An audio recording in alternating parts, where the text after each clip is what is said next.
So welcome to the first class of economics, जिसमें हम discuss करेंगे chapter number 1 introduction nature and scope of business economics.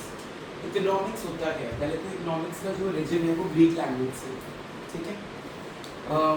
Greek language में इसको बोलते हैं oikonomia, which is of two words, oiko and nomos. Oiko means households and nomos means the management. जो households वाले लोग अपने रोजमर्रा की जिंदगी के पैसों को लेके, सेविंग्स को लेके, इन्वेस्टमेंट को लेके, कंजम्पशन को लेके चीज़ें करते हैं, उसको बोलते हैं हाउस होल्ड्स की मैनेजमेंट। नेशनल इनकम में भी हमने एक टॉपिक पढ़ा था, इसमें प्राइवेट फाइनल कंजम्पशन एक्सपेंडिचर।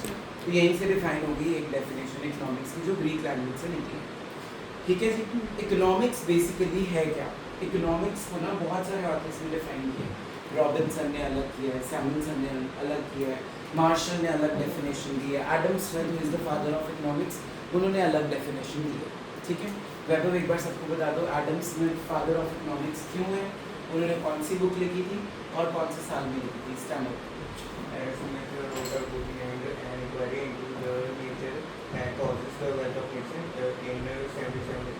ठीक है, 1776 में उन्होंने बुक लिखी, क्लियर है।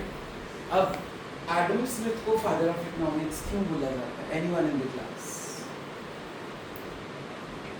Rana, why Adam Smith is called father of economics? Because of this Father. theories, कौन सी theories? economic theories. बस इसलिए बता रहे, बुक तो मैंने नहीं। फादर ऑफ इकोनॉमिक्स उनको इसलिए बोला जाता है because he was the first person जिन्होंने इकोनॉमिक्स वर्ड को ओरिजिनेट किया था, ठीक है। जिन्होंने अपनी ग्रीक लैंग्वेज में या अपनी जो भी उनकी नॉर्मल लोकल लैंग्वेज थी उसमें उन्होंने इकोनॉमिक्स का जिक्र किया। हाउस होल्ड्स की मैनेजमेंट को लेके हम कह सकते हैं इकोनॉमिक्स इज परवेजिव, सिर्फ हाउस होल्ड्स पे नहीं लगती है, हर जगह लगती है, ठीक है। इकोनॉमिक्स एक साइंस भी है और एक आर्ट भी है। Economics is a science as well as an art. अब इकोनॉमिक्स की बेसिक डेफिनेशन क्या कहती है? What is economics? Economics means study of human behaviour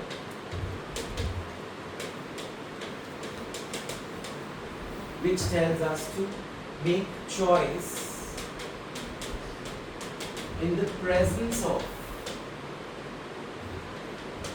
scarcity. In the presence of scarcity, because human beings have Unlimited wants. unlimited wants and the economies have Limited resources. limited resources. It is a study of human behavior. How we can study the human behavior here? Let's say रौनक को उसकी मम्मा ने 100 rupees दी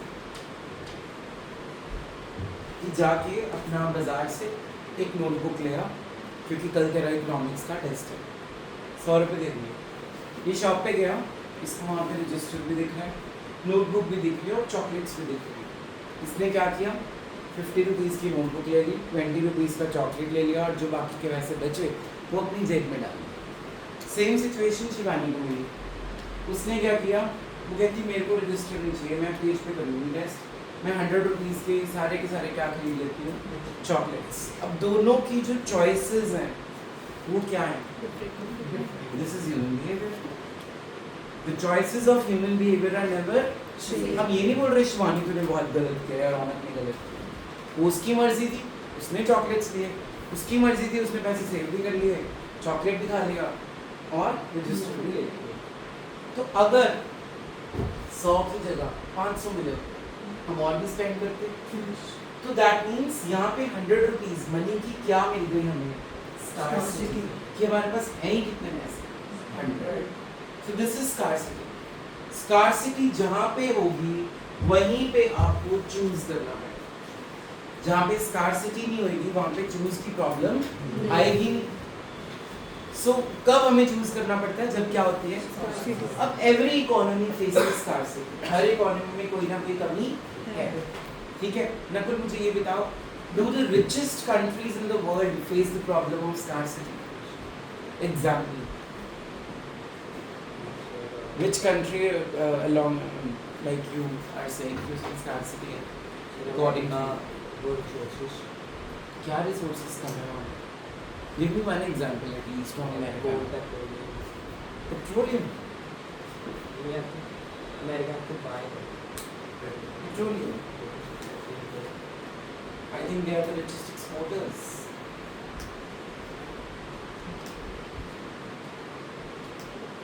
और भी example वो तो एंटरपोर्ट कर देते हैं बाहर से लेके बाहर बेचते हैं सिर्फ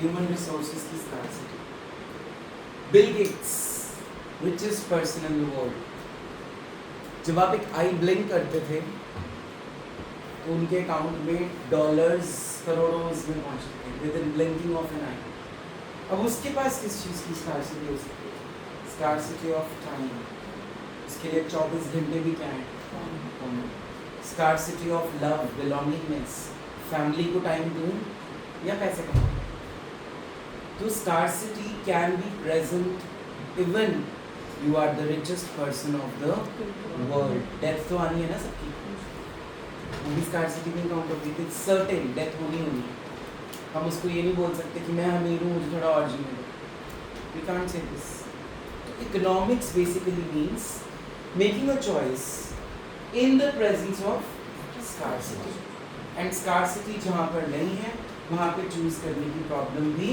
नहीं है बट हर कंट्री में हर बंदे में कोई ना कोई चीज़ की क्या होती है scarcity any doubts with unlimited wants हमारी जो वांट्स हैं वो क्या हैं तुम एक स्मार्टफोन लेते हो साथ के साथ तुम्हें चाहिए कवर गिर ना जाए फिर उसको सिम भी चाहिए और अगर एक्सटेंशन है उसकी और माइक्रो कार्ड्स भी आप डाल सकते हो बीच में और एसेसरीज भी ले सकते हो फिर सिम ले लिया तो आपने उसमें रिचार्ज भी कराना उसमें ये पैक भी चाहिए वो पैक भी चाहिए नेटफ्लिक्स की सब्सक्रिप्शन भी चाहिए जो आपकी वांट्स हैं वो क्या हो रही हैं अनलिमिटेड लेकिन जो रिसोर्सेज हैं वो क्या है हमारे पास limited that is so this is the first basic definition of economics कई लोग कहते हैं इकोनॉमिक्स इज वेल्थ प्रॉपर्टी कई लोग कहते हैं management of finance is economics ये सारा कुछ इकोनॉमिक्स है हम ये नहीं बोलते नहीं है बट इकोनॉमिक्स बहुत एक वाइडर कंसेप्ट होना चाहिए जो डेफिनेशंस दी हुई हैं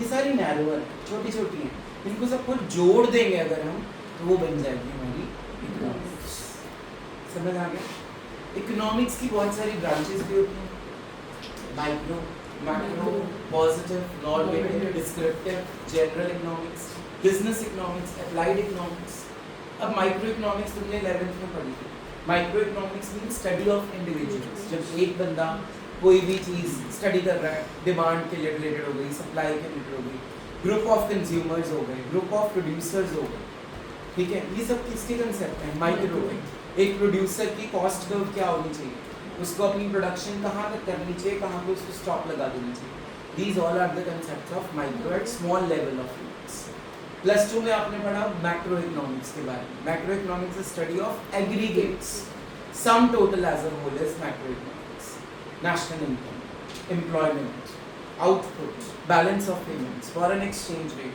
केनेजियन थ्योरी ऑफ इकोनॉमिक्स ये सारे कौन से कंसेप्ट्स आ गए हमारे मैक्रो इकोनॉमिक्स मैक्रो इकोनॉमिक्स पूरी इकोनॉमीज को हर्ट कर देती है जैसे पेंडेमिक आया 2019 में तो उस पूरे वर्ल्ड को उसने हिला के रखी ये कौन सी इकोनॉमिक पॉलिसी होगी मैक्रो ये छोटे लेवल पे नहीं है ये बड़े लेवल पे कोविड-19 की वैक्सीनेशन सिर्फ इंडिया में नहीं लगी ऑल ओवर द वर्ल्ड लगी ये कौन सा कंसेप्ट हो गया macro economics paradigms aggregate demand बोलेंगे या एग्रीगेट सप्लाई बोलेंगे इसमें डिमांड सप्लाई भी बोलेंगे इनकम एम्प्लॉयमेंट सेविंग्स कंजम्पशन ये सारा कुछ आपने पढ़ना है aggregate demand is greater than aggregate supply और less than that equilibriums find करते हैं दो ऑथर्स होते हैं एक क्लासिकल स्कूल होता है और एक केनेजियन होता है Keynesian is modern and classical is traditional old school so this is all about the introduction which we have already covered so far अब हम करते हैं बात उन चीज़ों की जो तुमने आज से पहले शायद कभी एक आधी बार सुना होगा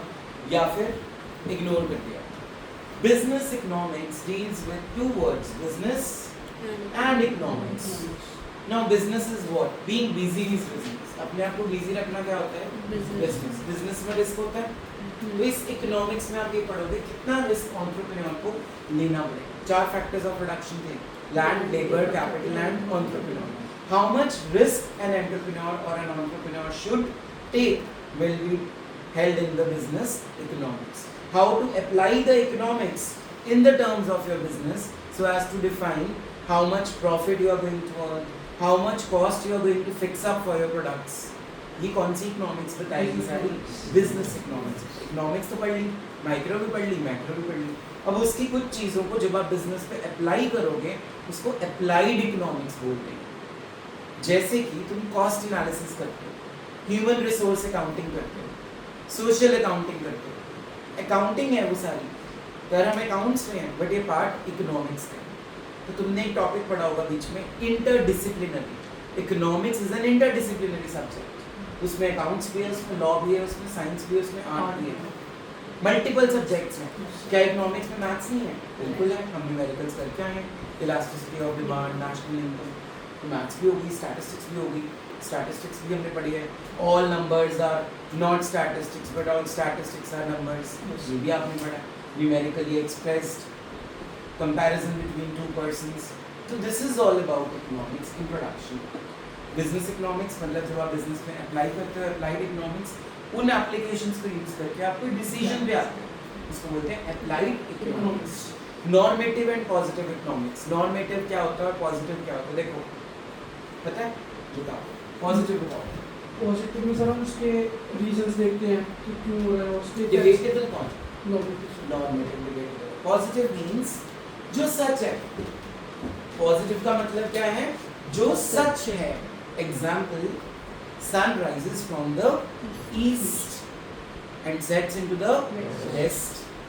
क्या इस पे डिबेट कर सकता है कोई? नो। बट इफ आई से Nakul you should eat burgers thrice a day, is it a debatable topic? Yes. This is which economics? Normative. जो हो भी सकता है, नहीं भी हो सकता है, जिसको आप गाइड कर रहे हो, अपनी वैल्यू जजमेंट्स दे रहे हो, ठीक है, जिसको आप क्रॉस वेरीफाई नहीं कर सकते, वो नॉर्मेटिव। पॉजिटिव इकोनॉमिक्स के तो फैक्ट्स एंड फिगर्स अवेलेबल हैं, आप चेक कर लो। ये होगी positive economics. Any doubts? Clear हो रहा है? अब मनरेगा एक स्कीम आई थी, Mahatma Gandhi national rural development and guarantee act. इसमें 100 डेज की एम्प्लॉयमेंट दी थी लोगों को। ये बोल रही थी कि हमने ना बहुत लोगों को एम्प्लॉयमेंट दी है। इज इट डिबेटेबल टॉपिक और नॉट? डिबेटेबल। ये कौन सी इकोनॉमिक्स है? Normative. You should drink 6 glasses of water in a day. You should drink, करना चाहिए। कई डॉक्टर्स कहेंगे नहीं नहीं 5 भी बहुत है, 4 भी बहुत है, कहीं कहेंगे 6 भी कम है। हो रहा है ना डिबेट? ये भी कौन सी इकोनॉमिक्स है? नॉर्मेटिव। लेकिन अगर मैं बोल दूं वैभव ने 7 ग्लास पानी पी लिया, ये कौन सी इकोनॉमिक्स है? पॉजिटिव। जो हो चुकी है, समझ आ रहा है? So this is positive economics. Any doubts? चलते हैं बुक की ओर। Open your books. So first page पे कुछ भी नहीं मिलेगा आपको, इसमें सिर्फ आपको ये मिलेगा, बुक का नाम nature and cause of wealth of Nations, 1776, Adam Smith, first modern work of economics इन्होंने दिया था, और Greek word which means houses. Any doubts? चलिए फंडामेंटल फैक्ट्स अगले पेज पे आ गए हैं हम। Human beings have unlimited bonds and the means to satisfy these unlimited bonds are relatively starts from the subject matter of economics, right? तो हमें उस हिसाब से चूज करना पड़ेगा कि जो कंज्यूमर्स हैं उनको मैक्सिमम क्या मिले, और जो प्रोड्यूसर्स हैं उनको मैक्सिमम क्या मिले, प्रॉफिट्स। तभी आप मिक्स्ड इकोनॉमी में रह पाओगे, इंडिया में रह पाओगे, ठीक है? Profit maximisation is the goal of the producers and consumers का गोल क्या है? Satisfaction from the utility derived whether in cardinal numbers or whether through ordinal utility. Main key point of consumers is satisfaction. By unlimited wants and needs उनको खत्म करो, अपने limited resources को इस तरह से use करो कि उनकी wastage of resources ना हो। जो कि हमने इकोनॉमिक्स में पढ़ा था, प्रोडक्शन पॉसिबिलिटी कर्व, पीपीसी। चलो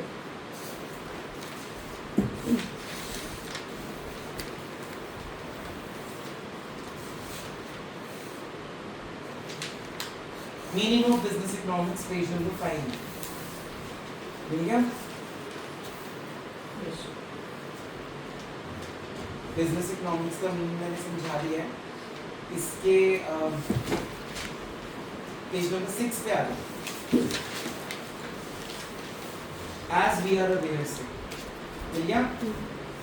As we are aware, the survival and success of any business depends upon the sound decisions. Decision making refers to the process of selecting an appropriate alternative that will provide the most efficient means of attaining a desired end from two or more alternative courses of action. Decision making involves evaluation of feasible alternatives, rational judgment on the basis of information, and choice of particular alternative which the decision maker finds as the most suitable. As explained above, the question of choice arises because our productive resources such as land, labor, capital and management are limited and can be employed in alternative uses. Therefore, more efficient alternatives must be chosen and less efficient alternatives must be rejected. मतलब अगर मान लो एक company के पास 10 करोड़ पड़े, अब वो उस company में उसने पैसा सिर्फ रखा हुआ है, उसको कोई इन्वेस्ट नहीं कर पा रहे हो, तो बेटर क्या है उस 10 करोड़ से आप कोई नया बिजनेस स्टार्ट कर दो ताकि आपकी रिटर्न्स आनी क्या हो जाए, आपको स्टार्ट आपकी मनी जो है वो और क्या हो जाएगी, मल्टीप्लाई। +2 की बिजनेस स्टडीज में आपने एक टॉपिक भी पढ़ा था, कैपिटल बजटिंग या इन्वेस्टमेंट डिसीजंस। अपने पैसे को कहाँ पे हमें इन्वेस्ट करना चाहिए, ये इस पैराग्राफ में यही बताया है कि लैंड, लेबर, कैपिटल, एंटरप्रेन्योर या मैनेजमेंट बहुत लिमिटेड चीज़ें हैं हमारे पास, लेकिन अगर हमारे पास ये चीज़ें ज़्यादा हैं तो हमें उस तरीके से उनको यूज़ करना चाहिए कि उसकी एफिशिएंसी बढ़ जाए। अगर आपके पास पैसा पड़ा है तो उसको घर में मत रखो या बैंक में मत रखो, उसको कहीं पे क्या कर दो, इन्वेस्ट। ये बिजनेस इकोनॉमिक्स ही तो बताती है। बिजनेस इकोनॉमिक्स दोनों को कंबाइन करके देखो। Economics means utilising the resources in such a way that there is no wastage of resources. Business means your investments, तो अपनी इन्वेस्टमेंट्स इस जगह पे करो जहाँ पे आपका पैसा वेस्ट ना हो। कहीं और रखने से बेटर है उसको कहीं पे क्या कर दिया जाए, इन्वेस्ट कर दिया जाए। जो आपने +2 में बिजनेस में पढ़ा था, डिविडेंड डिसीजन, कितना डिविडेंड हमें देना चाहिए अपने बिजनेस में और कितना नहीं। फाइनेंशियल डिसीजंस, हमें जो नए फंड्स अरेंज करने हैं वो इक्विटी से करने चाहिए या डिबेंचर से करने चाहिए। ये सारे डिसीजंस हमें इकोनॉमिक्स मदद कर रही है। हमने इकोनॉमिक्स के बहुत सारे उसमें फैक्टर्स डिस्कस किए थे। नंबर 1 टैक्स रेट, अगर गवर्नमेंट ज़्यादा टैक्स चार्ज करती है तो हमने कहा था हमें डिबेंचर इशू करनी चाहिए, हमें शेयर्स इशू नहीं करनी चाहिए एंड वाइस वर्सा। तो हर चीज़ से रिलेटेड क्या चीज़ है, इकोनॉमिक्स, बिजनेस इकोनॉमिक्स। तो इस पूरे पैराग्राफ में मैंने यही बताया रीड करके कि अपने रिसोर्सेज को इस तरह से बिजनेस हाउसेस को यूज़ करना चाहिए कि उससे एफिशिएंसी कम ना हो और इंक्रीज हो जाए। क्लियर है? 4 फैक्टर्स ऑफ प्रोडक्शन कौन से हैं? Land, labour, capital and entrepreneur. यहाँ पे उन्होंने मैनेजमेंट को हाईलाइट किया। Okay, the management of a business unit generally needs to be make strategic, tactical and operational decisions. Should our firm be in the business? Should the firm launch a product given the highly competitive market environment? If the firm decided on launching the product, what available technique of production should be used? From where should the firm procure the necessary inputs and what prices has to have competitive edge in the market? Should the firm make the components to buy them or from other firms? How much should be the optimum output and what price should the firm sell? How will the product be placed in the market, that is the market segments? How to combat the risk and uncertainties involved?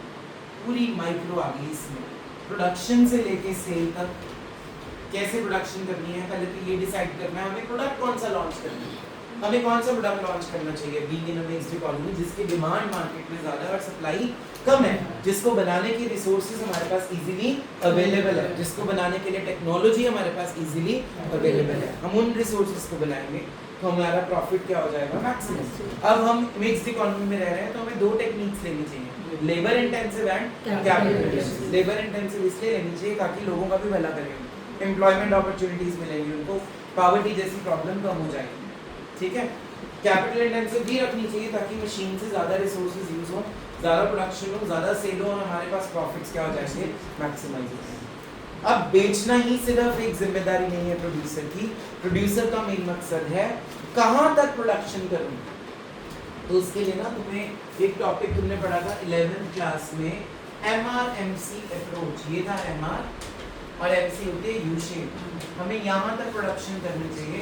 इसकी दो conditions पढ़ी थी हमने, MR should be equal to MC and MC should be rising. तो यहाँ पे rise हो रही है ना, जब हम ये चैप्टर पे आएंगे बेसिस इक्विलिब्रियम्स में है तब I discuss in the detail, ठीक है।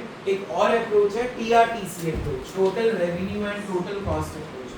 This is my total revenue and this is my total cost. अब यहाँ पे भी ब्रेक इवन पॉइंट है, यहाँ पे भी ब्रेक इवन पॉइंट है, बिकॉज जितनी कॉस्ट उतना रेवेन्यू, जितनी कॉस्ट उतना revenue, no profit no loss. पर यहाँ पे देखने पे क्या पता लगता है कि जब रेवेन्यू कर्व इतनी ऊपर है और कॉस्ट इतनी नीचे है तभी प्रोड्यूसर को मैक्सिमम क्या हो रहे होंगे, प्रॉफिट्स। समझ में आ रहा है? So this is all about economics, जिसमें आप ये डिसाइड करोगे बिजनेस इकोनॉमिक्स में कितनी प्रोडक्शन करनी है, कहाँ पे हमें अपनी फर्म को बंद कर देना चाहिए। फिर हम ये पढ़ेंगे हमने जो बिजनेस खोला है हम कौन सी कॉम्पिटिटिव मार्केट से खोलेंगे। Whether you are going for a monopoly market, monopoly means one seller and large number of buyers, ठीक है। Whether you are going for perfect competition, large number of sellers and large number of buyers. Actually, perfect competition in the world does not exist.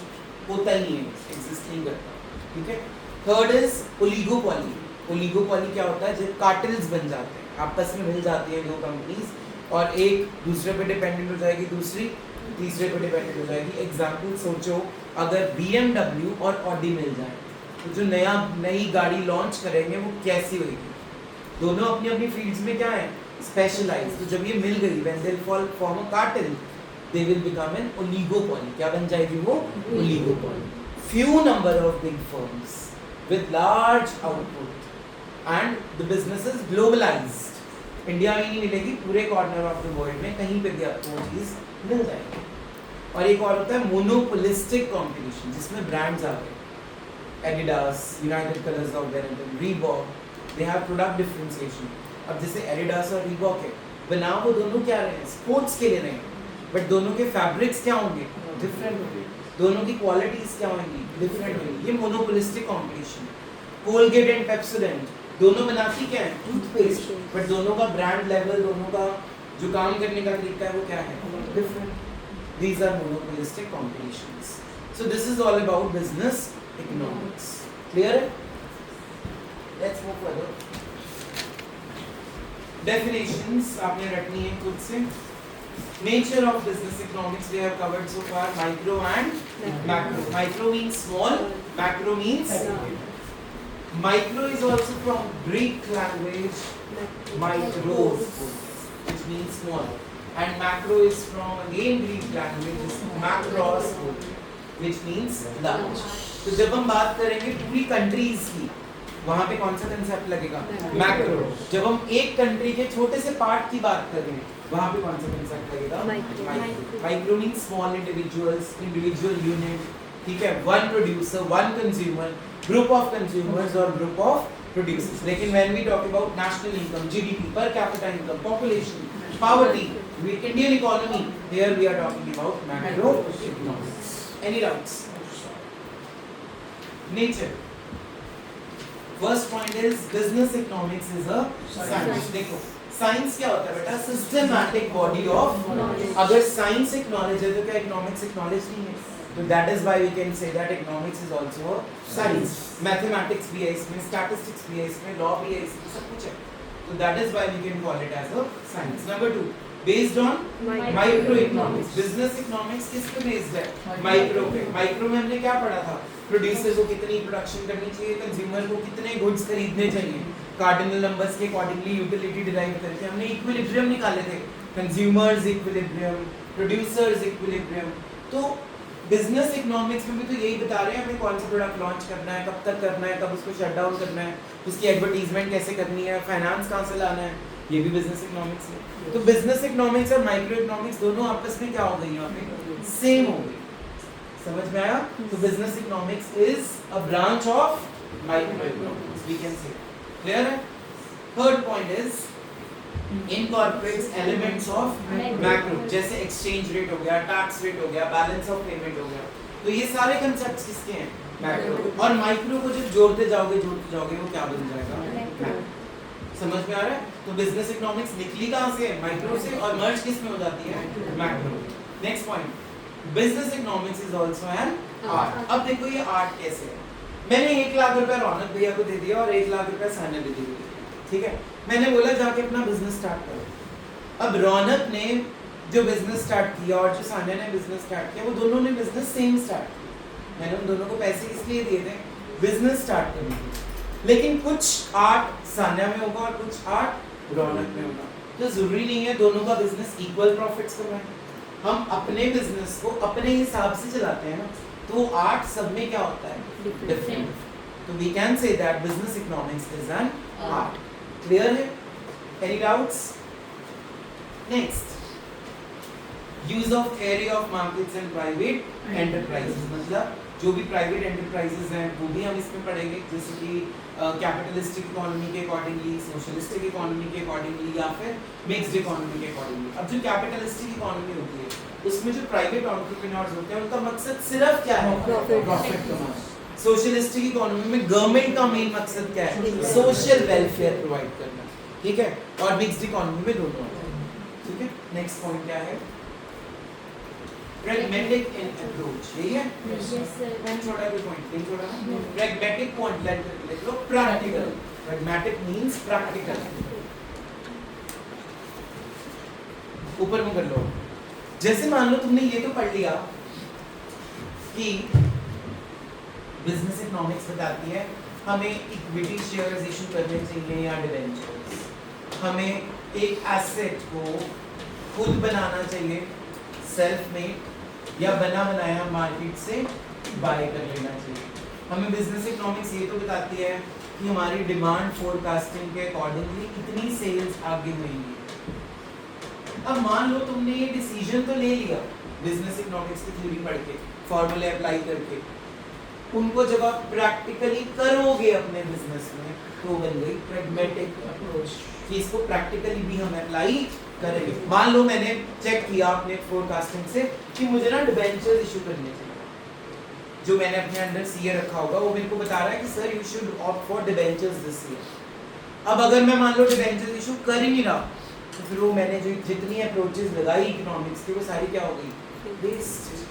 तो जो economics की study ने आपको result दिया है उसको प्रैक्टिकली अपने बिजनेस में लगाना स्टार्ट करते हैं, दैट इज प्रैग्मेटिक। प्रैक्टिकली उसको करना भी है, सिर्फ बुक्स में पढ़ना नहीं है, कॉपीज खाली नहीं करनी कि हाँ हमें शेयर्स में इन्वेस्ट करना चाहिए, हाँ हमें एसेट खुद बनानी चाहिए रेदर देन बाहर मार्केट से इंपोर्ट करने, हाँ हमारी डिमांड इतनी है हमने ना इतनी प्रोडक्शन करनी है लेकिन हम प्रोडक्शन नहीं कर रहे, हम सो रहे हैं, तो फिर फायदा क्या हुआ इतने मेथड्स को पढ़ने का? तो प्रैग्मेटिक का मतलब उसको प्रैक्टिकली अप्लाई भी करना। क्लियर है? क्या हुआ तुमने समझ आ रहा है? चलिए इंटरडिसिप्लिनरी, ये मैंने आपको ऑलरेडी बता दिया, सारे सब्जेक्ट्स आ जाएंगे इकोनॉमिक्स में, लॉ भी आ जाएगा, ठीक है? जैसे टैक्स आ गया, टैक्स इसका इनकम टैक्स एक्ट 1961 लॉ आ गया ना उसमें, ठीक है? आप अपने रिसोर्सेज की वेस्टेज नहीं कर सकते, जैसे कि मैं आपको एक एग्जांपल देता हूँ, वाटर प्रिवेंशन एक्ट, वाटर को वेस्ट नहीं कर सकते, आप अपनी इंडस्ट्रीज का वेस्ट वाटर में नहीं डाल सकते, तो ये सारे कौन से लॉ आ गया ना बीच में, तो ये लॉ भी बीच में इंट्रोड्यूस हो गया। मैथ्स स्टार्ट्स का मैंने बता ही दिया तुम्हें, ठीक है? बिजनेस का बता ही दिया, तो सारे सब्जेक्ट्स आ गए इकोनॉमिक्स के अंदर। Next is normative in, that is already explained bye me, it is debatable topic, is called normative, जिसमें आप अपनी सजेशंस देते हो जिसको आप चेक नहीं कर सकते, क्रॉस चेक करके इसका कोई प्रूफ नहीं होता तो हम इसको चेक नहीं कर सकते, ये डिबेटेबल टॉपिक्स है, तो वो सारी कौन सी इकोनॉमिक्स है हमारी? Normative. Next topic is scope of business economics. पहला पॉइंट, इसमें ना दो चीजें, एक internal and external issues. Internal issues को बेटा आप अपने हाथ से कंट्रोल कर सकते हो, एक्सटर्नल इश्यूज आपके हाथ में नहीं होते, आप उनको कंट्रोल नहीं कर सकते। जैसे कि मैंने तुम्हें बिजनेस स्टडीज में प्लस 2 में एक टॉपिक पढ़ाया था, critical point control method, weber method याद है? बताना। जैसे गवर्नमेंट ने टैक्स बढ़ा दिया तो तो हमारे उससे नहीं खेल सकते पर जब हम अपनी कॉस्ट उससे हम शाबाश। क्रिटिकल पॉइंट कंट्रोल मींस उन चीजों पे ध्यान दो जो तुम्हारे हाथ में है, जो तुम्हारे हाथ में ही नहीं है। अगर यही टेंशन ले जाएंगे फाउंडेशन क्लियर होएगी और नहीं होएगी, नहीं होएगी, नहीं होएगी, नहीं होएगी, तो वो नहीं होएगी। थिंक पॉजिटिव, अपनी मेहनत अच्छे से करो, जो तुम्हारे हाथ में है वो है हार्ड वर्क, रिजल्ट किस पे छोड़ दो, आईसीआई पे, भगवान पे। तो उन चीजों को कंट्रोल करने की कोशिश करो जो तुम्हारे हाथ में है। ये मत सोचो 20 दिन रह गए हम कैसे पढ़ लेंगे हम। तो control those things which are in your hands rather than thinking about the future and past whatever has been. Clear है? तो similarly economics में भी पहला पॉइंट पढ़ो क्या कह रहा है, internal issues मिल गया, और दूसरा पॉइंट क्या कह रहा है, external issues। तो internal issues को आप अपने हाथ में रख सकते हो, कंट्रोल कर सकते हो, but external issues को आप कंट्रोल नहीं कर सकते। एग्जाम्पल, एकदम कोविड-19 आया, एकदम लॉकडाउन लग गया, क्या वो हमारे हाथ में था कि हम कुछ कर पाए? इसमें नहीं कर पाए, जो हो गया वो हमें सहना पड़ा। यस और नो? कुछ चीजें हमारे हाथ में नहीं है, उनको हम डिवाइड करेंगे स्कोप एज एक्सटर्नल इश्यूज, और जो हम कर सकते हैं दैट इज इंटरनल इश्यूज। तो पहला पॉइंट पढ़ो, इंटरनल का क्या है, बोलिए। Demand analysis and forecasting. Demand analysis का मतलब होता है कितनी डिमांड है आपके प्रोडक्ट्स की, वो एनालाइज करना, उसके अकॉर्डिंगली प्रोडक्शन करना। अब पहले क्या होता था, पुराने जमाने में प्रोड्यूसर्स ना प्रोडक्शन कर ही जा रहे थे, और इतनी ज्यादा वैरायटी भी नहीं हो रही थी, तो बिक भी जाता था सामान। लेकिन आज के ज़माने में कस्टमर को जो चाहिए ना वही बनाओ, नहीं तो तुम्हारे पास इन्वेंट्री का स्टॉक क्या हो जाएगा, इकट्ठा, और तुम्हें प्रॉफिट्स होने की बजाय क्या हो जाएंगे, लॉसेस। ये हो गया डिमांड फोकस। ये हमारे हाथ में है ना, हम कर सकते हैं ना इसको। नंबर 2 सेकंड हेडिंग क्या है, प्रोडक्शन एंड कॉस्ट। अब एक ना तुम सब्जेक्ट पढ़ोगे कॉस्ट अकाउंटिंग, उसमें ना यही बताता है कि अपनी कॉस्ट को मिनिमम करो और प्रॉफिट को मैक्सिमम करो। सेमेस्टर 3 बीकॉम ये सब्जेक्ट। तो कॉस्ट को मिनिमम करने की ना बहुत सारे टेक्निक्स तुम पढ़ने वाले हो, how to minimise your cost. अब मैं आपको एक एग्जांपल देता हूँ। एक ऑर्गेनाइजेशन है, उसमें ना इलेक्ट्रिसिटी का बिल बहुत आ रहा था, प्रोड्यूसर्स ने बहुत परेशान थे कि बिल बहुत ज़्यादा है। तो उन्होंने क्या किया, थोड़ा सा रेनोवेशन में खर्चा करके ना बड़ी बड़ी विंडोज बनवा दी। अब सनलाइट अंदर आने लग गई, इलेक्ट्रिसिटी के बिल की जरूरत ही नहीं, काम बिना लाइट के भी हो रहा है। समझ में आ रहा है? ये एग्जांपल दिया मैंने छोटा सा, इसमें तो बहुत कुछ पढ़ने वाले हैं कि मटेरियल की कॉस्ट कैसे कम करें, लेबर की कॉस्ट कैसे कम करें, अदर ओवरहेड्स की कॉस्ट कैसे कम करें, तो ये सारा कुछ हम डिटेल में पढ़ें। चलिए next topic, next point, inventory management. Inventory management, inventory 3 तरह की होती है, raw materials, work in progress and finished goods. सारी इन्वेंट्री को इकट्ठा मत लो कभी भी। सारी इन्वेंट्री को अगर आप इकट्ठा ले लोगे तो वो खराब होने का भी डर है उसको। दूसरा, अगर फैशन में चेंज हो गया, टेक्नोलॉजी में चेंज हो गया, तो जो सामान तुमने लेके रखा होगा वो सारा क्या हो जाएगा, वेस्ट। तो ना हमेशा जब भी आपने इन्वेंट्री लेनी है, इस टेक्निक ऑफ इकोनॉमिक्स को यूज करना, दैट इज EOQ। देखो ये बुक में नहीं है, economic order quantity, economic order quantity. ऊपर मुंह कर लो, पहले समझ लो, बाद में लिखो। इसका मतलब होता है जब आपने ऑर्डर प्लेस करना है तो पहले तो सप्लायर ढंग का चूज करना है। सप्लायर अगर डिस्काउंट दे रहा है कोई, तो उस सप्लायर से बात करो, सीधा ही नहीं ले लो सामान। पहले आप चेक करो कि मार्केट में कितने सप्लायर्स हैं, इसको बोलते हैं सर्वे करना, मार्केट का सर्वे। फिर हम सप्लायर से बात करके देखेंगे, फिर हम ये कैलकुलेशन करेंगे, इसका एक फॉर्मूला भी होता है, √2CO/I। Now what is C? C is consumption in the year. O is ordering cost. O is ordering cost. जब आप ऑर्डर प्लेस करोगे तो उसको सामान को लाने में ऑर्डर कॉस्ट लगेगी ना। I is inventory cost. I means inventory cost. इसको बोलते हैं इकोनॉमिक ऑर्डर क्वांटिटी। ये भी लिखना नहीं है, वैसे बता रहा हूँ, इकोनॉमिक्स का पार्ट है, ठीक है। अब इकोनॉमिक ऑर्डर क्वांटिटी में होता क्या, हम ये पता कर लेते हैं कि हमें कितने यूनिट्स एक टाइम पे मंगाने चाहिए। अगर मान लो मेरी फैक्ट्री में एक साल में 50 लाख यूनिट्स चाहिए, तो एक टाइम पे मुझे कितना ऑर्डर करना चाहिए, ये यहाँ से पता लगेगा, ठीक है। और अगर मैं ज़्यादा ऑर्डर कर लूँ तो वो ख़राब हो रहे हैं, उस पर रस्ट लग रही है, या वैसे ही आउट ऑफ फैशन हो जाएगा सामान, मेरा बिकेगा नहीं, वो भी ध्यान रखना है। तीसरी चीज़ ट्रांसपोर्टेशन कॉस्ट का भी ध्यान रखना है, जिसको हम ऑर्डरिंग कॉस्ट बोलते हैं। ज़्यादा ऑर्डर प्लेस करोगे तो ये भी तो देखो ऑर्डरिंग कॉस्ट भी तो ज़्यादा है। अब मान लो रौनक मेरे जो रॉ मटेरियल सप्लायर है मेरा, वो मेरे घर के बिल्कुल साथ रहता है, तो मेरी ऑर्डरिंग कॉस्ट वहाँ पे क्या हो जाएगी, कम हो जाएगी, कम हो जाएगी ना एज कम्पेयर टू अगर मैं बॉम्बे से सामान मंगाऊँ तो मेरी ऑर्डरिंग कॉस्ट वहाँ पे क्या हो जाएगी। तो हर एलिमेंट को स्टडी करती है इकोनॉमिक्स, ताकि कॉस्ट क्या हो जाए मिनिमम और प्रॉफिट्स क्या हो जाए।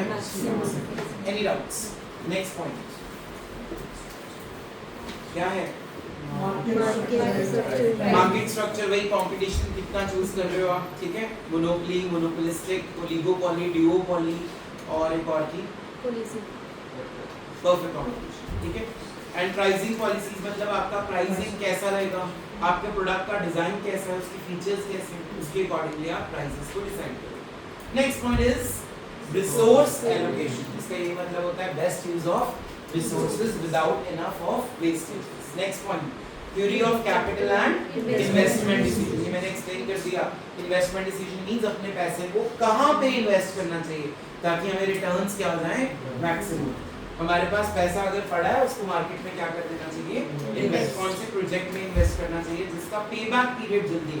पेबैक का मतलब होता है अगर मान लो मेरी कंपनी के पास 2 प्रोजेक्ट्स हैं, 2 प्रोजेक्ट्स, ठीक है, और इनिशियली 10 लाख रुपए लगाने,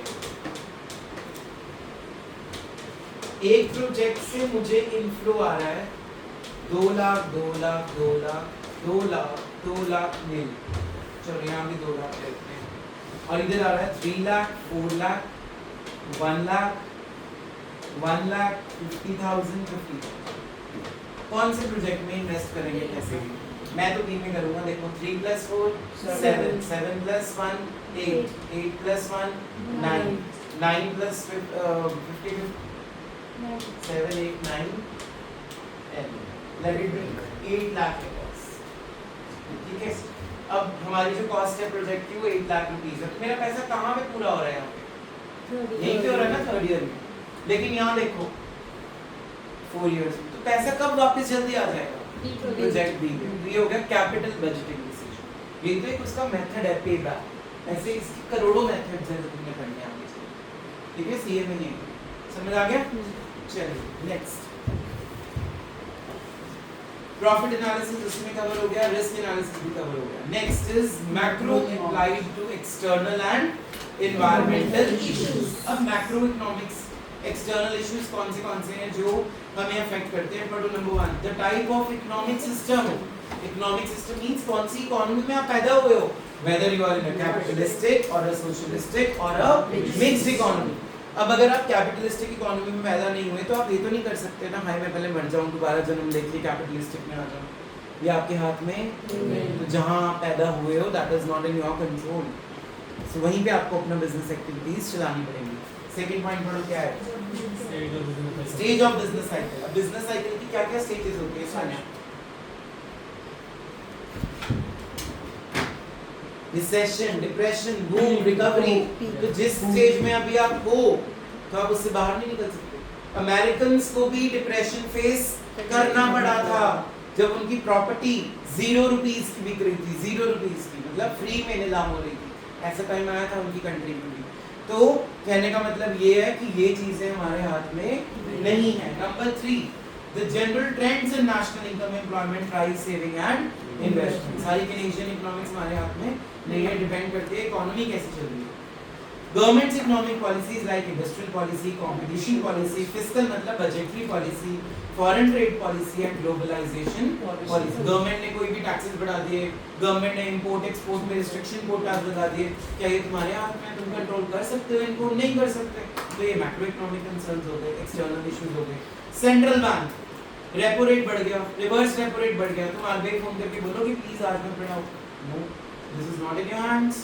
next point socio economic like trade unions. तुमने सोचा था बिजनेस बड़ा अच्छा चलेगा, लेकिन तुम्हारे वर्कर्स ने 2 महीने की स्ट्राइक कर दी, तुम कैसे बिजनेस कर सकते हो? जब तक तुम उनकी मांगे नहीं सुनोगे, पूरी नहीं करोगे, तुम्हारा business flop. Next point social and political, हमारे आसपास की सोसाइटी और पॉलिटिक्स ये भी हमें जीने नहीं देती, तो ये भी हमारे हाथ में नहीं, इनको भी आप कंट्रोल नहीं कर सकते। So economics and business economics में difference is your homework. Next chapter पे आ जाइए, chapter number 2 basic problems of economy and role of price mechanism. इसमें बेसिक प्रॉब्लम्स कौन सी है? Number 1 what to produce, number 2 how to produce, number 3 for whom to produce, number 4 What provisions provisions should be made to to देखना be पड़ेगा। made for economic growth? देखो what to produce का मतलब होता है क्या प्रोडक्शन करें। ऊपर मुंह करो, हमें ना वो चीजें प्रोड्यूस करनी चाहिए जिसकी मार्केट में डिमांड और सप्लाई, ताकि जो प्रोड्यूसर्स हैं उनको भी प्रॉफिट्स हो और जो कंज्यूमर्स हैं उनको क्या मिल जाए, Satisfaction। ठीक है। हाउ टू प्रोड्यूस में होता है बेटा कौन सी टेक्निक ऑफ प्रोडक्शन आप चूज कर रहे हो, whether you are choosing labour intensive और you are choosing capital intensive. अगर आप लेबर इंटेंसिव का ध्यान रखोगे तो आप अपने प्रॉफिट्स को सैक्रिफाइस करोगे, क्योंकि आप लेबर को रख रहे हो तो वो आराम आराम से हाथ से काम करेंगे, आपके प्रॉफिट क्या हो जाएंगे, कम हो जाएंगे। लेकिन अगर आप मशीन से रखोगे तब आपके प्रॉफिट्स क्या हो जाएंगे, ज्यादा, बट आप ना बहुत निर्दयी हो, आप एम्प्लॉयमेंट जनरेट नहीं करोगे। तो अब यही डिसीजन लेना इज अ प्रॉब्लम कि हमें लेबर चूज करनी चाहिए या कैपिटल चूज करनी चाहिए। तो अगर आप कैपिटलिस्टिक इकोनॉमी में पैदा हुए हो तो ऑब्वियसली आप कौन सी टेक्निक ऑफ प्रोडक्शन चूज करोगे, कैपिटलिस्टिक। लेकिन अगर आप सोशलिस्टिक इकोनॉमी में पैदा हुए हो तो आप लेबर को चूज करोगे बिकॉज़ आपने क्या प्रोवाइड किया है, वेलफेयर ऑफ पीपल। लेकिन अगर आप मिक्स्ड इकोनॉमी में पैदा हुए तो चाहे आप लेबर चूज कर लो चाहे आप कैपिटल, या दोनों का क्या रख लो, एक कॉम्बिनेशन। Any doubts? क्लियर है? तो तीन प्रॉब्लम्स मेन क्या है, what to produce, how to produce and for what to produce. में एक चीज और भी है, कितनी मात्रा में प्रोडक्शन करनी है। मान लो वैभव मित्तल ने गोलगप्पे की शॉप खोली फ्रैंको होटल के बाहर, अब उसने पहले दिन ही 1000 गोलगप्पास प्रोड्यूस कर दिए। उसको पहले क्या करना चाहिए था, वहां की डिमांड फोरकास्टिंग करनी चाहिए थी। उसको पता लग रहा है कि शाम को एंड में उसकी सिर्फ 200 गोलगप्पे बिके, बाकी के 800 क्या हो गए अगले दिन, खराब। तो प्रोडक्शन कितनी करनी है ये भी किसका पार्ट है, what to produce. Any doubts? पहला पेज फटाफट से रीड कर लो, 2 मिनट दे रहा हूँ। चलो फर्स्ट पेज पे यही सब है, व्हाट टू प्रोड्यूस हो गया।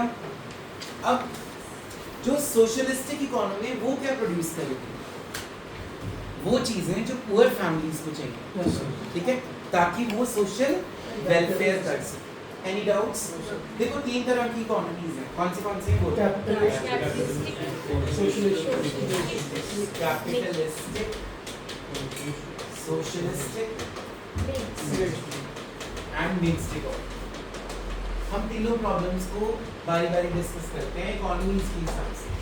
जो कैपिटलिस्टिक इकोनॉमी है ना वो चीजें प्रोड्यूस करेगी जिसकी डिमांड मार्केट में ज़्यादा है, सप्लाई कम है, जिसके रिसोर्सेज इजीली अवेलेबल, जिसको बनाने की टेक्नोलॉजी हमारे पास ऑलरेडी है, ठीक है, ताकि प्रॉफिट ज़्यादा हो सके। ये हो गया कैपिटलिस्टिक इकोनॉमी। क्लियर है? अब अगर मैं बात करूँ सोशलिस्टिक इकोनॉमी की, तो सोशलिस्टिक इकोनॉमी वो चीज़ें प्रोड्यूस करेगी जिससे लोगों का भला हो, वेलफेयर हो, ताकि पुअर पीपल को भी सामान इजीली मिल सके, ठीक है। अगर आप मिक्स्ड इकोनॉमी में रहते हो तो आप दोनों चीज़ों का ध्यान रख सकते हो, अपने प्रॉफिट मैक्सिमाइजेशन का भी, production according to demand and supply कर लो, ठीक है, और अपने लोगों के वेलफेयर का भी आप ध्यान रख सकते हो। Any doubts? क्लियर है? उसके बाद है सोशलिस्टिक इकोनॉमी। सोशलिस्टिक इकोनॉमी में कौन है नहीं, गवर्नमेंट। इवन आप अपना घर भी नहीं ले सकते, सब कुछ कौन प्रोवाइड करेगा, government. That is which economy, socialistic economy. Now under this क्या प्रोडक्शन करेंगे सोशलिस्टिक इकोनॉमी वाले लोग, जिसको वो मैक्सिमम क्या दे सकते हैं, वेलफेयर दे सकते हैं लोगों को, और मिक्स्ड इकोनॉमी में दोनों चीजें कंसीडर हो जाएंगी, ठीक है। अब अगली प्रॉब्लम डिस्कस करते हैं, that is how to produce. How to produce is of 2 types, whether you are using labor intensive or capital intensive. अब अगर बेटा आप कैपिटलिस्टिक इकोनॉमी में हो तो आपको प्रॉफिट चाहिए, तो आप कौन सी टेक्नोलॉजी यूज करोगे, मशीन यूज करोगे। मशीन से प्रोडक्शन क्या होगी, ज्यादा, और प्रॉफिट्स भी क्या होंगे। अगर आप सोशलिस्टिक इकोनॉमी में हो तो आप किसको रखोगे, लेबर इंटेंसिव, ताकि अनएम्प्लॉयमेंट और पॉवर्टी जैसी प्रॉब्लम्स को आप वहां से क्या कर सको, रिमूव कर सको। और अगर आप मिक्स्ड इकोनॉमी में हो तो आप दोनों का कॉम्बिनेशन रख सकते हैं। Any doubts? थर्ड प्रॉब्लम हमारी कौन सी है, फॉर whom to produce। हाँ जी सिनांश। होम टू प्रोड्यूस का मतलब बताओ स्टैंडर्ड ये हमें किसके लिए कितना प्रोड्यूस करना है? किसके लिए कर रहे हैं प्रोडक्शन? दो सेक्टर्स हैं इसमें सिर्फ। कौन से किन लोगों के लिए प्रोडक्शन करोगे आप? रिच और पुअर। सिर्फ कौन से दो सेक्टर्स हैं? Rich class and poor class. अगर आप रिच क्लास के लिए या पुअर क्लास के लिए प्रोडक्शन करते हो इसको बोलते हैं होम टू प्रोड्यूस। ठीक है, अगर मैं कैपिटलिस्टिक इकोनॉमी में किसके लिए प्रोडक्शन करूंगा? क्योंकि मेरे को प्रॉफिट्स क्या होंगे? ज्यादा। अगर मैं सोशलिस्टिक हूं किसको करूंगा? और अगर मैं मिक्स्ड हूं तो क्लियर हो गया। लेकिन अगर आप रिच क्लास को चूज करते हो मिक्स्ड इकोनॉमी में तो आप सोशल वेलफेयर के अगेंस्ट हो, और अगर आप पुअर के लिए चूज करते हो तो आप अपने प्रॉफिट्स को क्या कर रहे हो?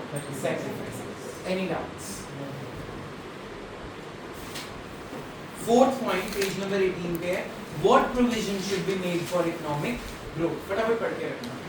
What provision should be made for economic growth? अगर हम सारी It is nothing but sustainable development. Present generation का भी ध्यान रखना और future generations का भी. This is what provision should be made for economic growth. Economic growth means development of the economy along with the rising in the standard of living of the people. सिर्फ development पैसे से नहीं होती, लेकिन अगर आपको ऑक्सीजन अच्छी नहीं मिल रही, पानी अच्छा नहीं मिल रहा, पैसे को खा तो नहीं सकते, पी तो नहीं सकते, तो हमें अच्छी वैरायटी ऑफ लाइफ जीने के लिए हम उसको बोलते हैं economic growth. Development along with best utilization of resources for present as well as for the future generations. ठीक है भाई? Capitalistic economy के features. Right to private property ले सकते हो? Yes sir. Freedom of enterprise कुछ भी कर सकते हो. Freedom of economic choice. Economic choice मतलब कोई भी काम, production, work, exchange कुछ भी कर लो. Profit motive है इसका मेन मकसद. Consumer sovereignty इसका क्या मतलब हुआ? एक बच्चा Roshni. Customer is the king पिन, जो उसको चाहिए वही बनेगा. ठीक है. Competition and absence of government interference. Government will not say कि ये नहीं करना, वो नहीं करना, ऐसे नहीं करना, वैसे नहीं करना, जो मर्जी करो. Best example of capitalistic economies USA and UK. Clear है? अब इसके बाद ना जो मैंने डिस्कस किया है कि कैपिटलिस्ट इकोनॉमी क्या प्रोड्यूस करेगी, कैसे प्रोड्यूस करेगी और किन के लिए प्रोड्यूस करेगी, वो दिया हुआ है अगले पेज पे. That is covered from my side. Next is merits. अब इसके मेरिट्स क्या है? पहला पॉइंट पढ़ते हैं. Capitalism is a self regulating and works automatically through price mechanism. तो हमें ना फालतू का खर्चा नहीं करना पड़ता. Capitalist economy is already developed economies. ठीक है, हमें और इस पे कोई एक्सपेंस करने की जरूरत अपने आप चलती रहती है. मार्केट्स अपने आप इंप्लीमेंट होंगी, अपने आप फॉर्मुलेट होंगी. Number 2, existence of private property and the driving force of profit motive result in greater efficiency and incentive to work. अब जो लोग अमेरिका जाना चाहते हैं इंडिया से, वो क्यों जाना चाहते हैं? पढ़ाई करने. क्या मेन मकसद है उनका? पैसा कमाना. तो उनका पैसा भी मल्टीप्लाई अपने आप होता है. Third point, the process of economic growth is likely to be faster under capitalism. इनका economic growth, इनका standard of living, इनकी डेवलपमेंट्स इंडिया से ज्यादा अच्छी हैं या नहीं है? क्योंकि India is a developing country. Clear है? फोर्थ करना ना. Resources are used in activities in which they are most productive. मतलब वो वेस्टेज नहीं करते रिसोर्सेज. अमेरिका में ऐसे रेस्टोरेंट्स हैं, अगर आप वहाँ पे फूड छोड़ देते हो ना, तो जितने की वो आइटम ली थी उससे ज्यादा क्या पे करना पड़ेगा आपको? फाइन. पानी भी नहीं वेस्ट कर सकते आप. उतना ही पानी डलवाओ अपने ग्लास में जितना आपने पीना है. You can not waste it. Next point, there is usually high degree of operating efficiency. इनकी ऑपरेटिंग एफिशिएंसी, इनकी एफिशिएंसी लेवल्स भी क्या है? ज्यादा. वो वेस्टेज नहीं करते. लास वेगास एक जगह है जहाँ पे जितनी इलेक्ट्रिसिटी एक नाइट में कंज्यूम होती है, इंडिया में पूरे एक साल में कंज्यूम होती है. Just one city and full India, one night and full country. Next point, cost of production is minimized as every producer tries to maximize his profit by employing the methods of production which are cost effective. तो cost effective use करेंगे ताकि उनकी cost क्या हो? Minimum और profits क्या हो? Maximum. Rest of the features आप खुद पढ़ोगे. That is your homework. Demerits क्या होंगे इसके? सोशल वेलफेयर नहीं होगा. ओके. और ठीक है. पुअर पीपल क्या? सुना नहीं मुझे. इनइक्वालिटी हो जाएगी. इनइक्वालिटी हो जाएगी. और कुछ? Distribution of income. Rich will become more richer. Poor will become more poor. और कंज्यूमर सॉवरेनिटी सिर्फ एक मिथ मानते हैं. एक्चुअली जो प्रोडक्शन हो गई वो तो हो गई, दिखेगी वो. ठीक है. एक ना सेज लॉ ऑफ मार्केट है, आगे चल के पढ़ोगे says law of market.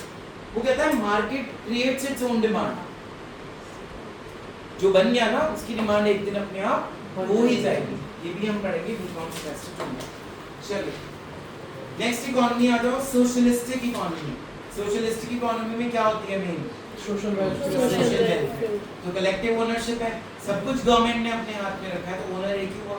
Number 2, इन्होंने इकोनॉमिक पहले से प्लान कर रखी है, कैसे करना है, कब करना है, कब हमने प्रोडक्शन करनी है, किस टेक्निक से करनी है, everything is planned. Absence of consumer choice, consumer से पूछा ही नहीं, सब कुछ डिसाइड किसने किया था? गवर्नमेंट ने। इक्वल डिस्ट्रीब्यूशन ऑफ इनकम, अब गवर्नमेंट सबको पैसे दे रही है तो इक्वल डिस्ट्रीब्यूट हो जाएंगे। And next minimum rule of price mechanism और मार्केट फोर्सेस। इसका क्या मतलब हुआ कि जो डिमांड एंड सप्लाई है वो गवर्नमेंट ही तय करेगी, गवर्नमेंट ही चेंज करेगी, सब कुछ किसके हाथ में है? गवर्नमेंट के हाथ में। एब्सेंस ऑफ कंपटीशन, मतलब इनमें कंपटीशन नहीं होता, ठीक है भाई। Other examples of socialistic economy में सिर्फ अब नॉर्थ कोरिया रह गया है, बाकी सब मिक्स्ड इकोनॉमीज में कन्वर्ट हो चुके हैं, ठीक है। नॉर्थ कोरिया का ऐसा भी रूल है बेटा कि अगर आपके घर में आग लग गई तो आप अपने बच्चों को बाद में बचाओगे, पहले प्रेसिडेंट की फोटो जो घर में लगी हुई है उसको बचाना जरूरी है, नहीं तो आपको जेल हो जाएगी। ऐसे रूल। चलिए merits and demerits is your homework. Mixed economy obviously जहाँ पे गवर्नमेंट भी होगी और जहाँ पे प्राइवेट सेक्टर भी होगा उसको हम क्या बोलते हैं? Mixed economy. क्या बोलते हैं? तो इसमें प्राइवेट सेक्टर भी है, पब्लिक सेक्टर भी है, कंबाइंड सेक्टर भी है, ये इसके फीचर्स बन जाएंगे। पढ़ो ये पहला coexistence of private and public sector, दूसरा प्राइवेट सेक्टर, तीसरा पब्लिक सेक्टर, चौथा Combined private sector। sector। ठीक है, अकेले अकेले भी काम कर सकते हैं और मिलके भी काम कर सकते हैं। Merits and demerits is your homework. And new foundation जो एक और होमवर्क है, इसके सारे एमसीक्यूज करते हैं। That's all. Thank you, sir.